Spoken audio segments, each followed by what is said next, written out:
come for me to clean my edge heated smoothing brush, and I thought you might want to follow along with me. Now, first things first, we want to make sure that the tool is off, unplugged, and completely cooled down.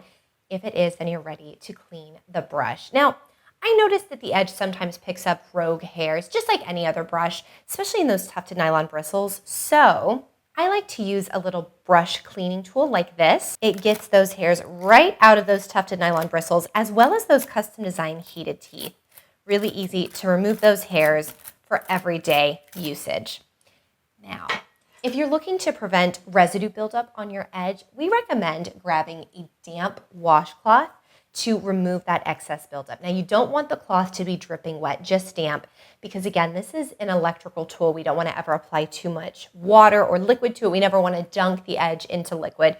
But we've got our damp washcloth, and I can just go through and wipe the edge shield. I can wipe the back of the brush. I can even fold up my little cloth and get in between those custom designed heated teeth to prevent any sort of residue buildup.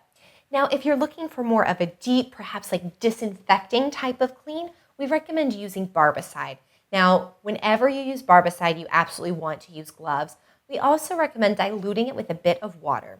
Then take your washcloth, dunk it in that barbicide mixture. Don't dunk your tool into the barbicide mixture, just the cloth, wring it out so it's damp and there's no excess moisture. And again, just wipe the tool to disinfect it and fully clean your edge.